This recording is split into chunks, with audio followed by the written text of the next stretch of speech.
James Bond? Yes. Ah, nice yes. to meet you. I mean, nice to meet you too. Yes, yes.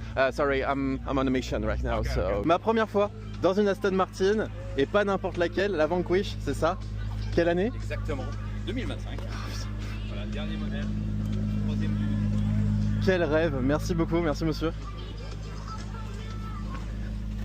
Oh là là là là, je suis comme un gosse. C'est très très beau à l'intérieur. Hein. Waouh, yes. On a plusieurs modes de conduite. On va commencer par le mode GT, hein, qui est D'accord. la philosophie de la marque. Première impression, c'est très doux, facile. très facile, absolument. Ah, forcément, à 900 tours, à 1000 tours, on en a suffisamment pour rouler au quotidien. C'est ce qui fait qu'on peut avoir de la douceur. Alors moi, ce qui me marque un peu aussi sur les voitures que j'ai l'occasion de conduire là, depuis quelques temps, c'est qu'on est toujours très impressionné par le gabarit vu de l'extérieur et on s'aperçoit qu'à l'intérieur, tout est fait pour que finalement le gabarit, on le prenne assez rapidement Exactement. en main. D'autant plus qu'on ne voit pas son gabarit, mais on perçoit son gabarit. Exactement. Donc l'humain est vraiment fait pour être capable de s'adapter assez rapidement. C'est assez à ça. fou. Et ici, hop, le mode sport. D'accord. Déjà, sentez des choses qui changent dans la sonorité. Légèrement. La direction s'est durcie, la suspension s'est raffermie aussi. La voiture, elle va être plus, elle monte un peu plus en régime, elle a rétrogradé. Là, elle va pas rouler à 900 000 tours. Voilà, allez, on peut accélérer. Bien de voir justement, c'est que la voiture, elle s'exploite. On peut très bien, on prend énormément de plaisir. On n'est pas obligé de rouler vite pour prendre du plaisir. Absolument. Parce que le ronronnement du moteur, l'agrément de cette voiture, là, en roulant comme avec n'importe quelle autre voiture. Et je vais mettre le mode sport plus. Allez. Tac. Eh ben, on est encore un peu plus haut vers la sportivité.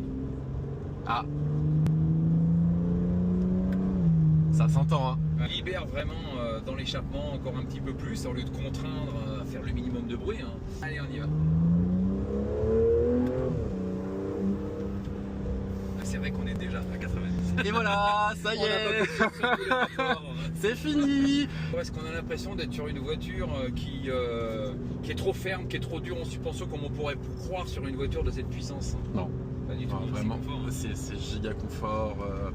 La voiture, on sent tout de suite qu'elle est hyper performante, qu'elle colle à la roue. Alors qu'on a un V12, mais le V12 il n'est pas à l'avant, hein, c'est un V12 central avant. En fait, il est reculé le maximum sous le tableau de bord, ce qui fait qu'en fait on rééquilibre les masses et on enlève l'imperfection mécanique qu'on pourrait avoir d'avoir trop de poids sur le train avant. Le prix d'une voiture comme ça, on est à combien? Hors option, on doit commencer à 389 000 euros. D'accord. On doit être sur cette voiture, on doit être dans les 420 430 000 euros à peu près. D'accord. Ok, non mais vraiment canon. J'adore, donc ouais, bon de commande et puis bah on va voir, hein, on va mettre un peu d'argent de côté entre temps. Magnifique.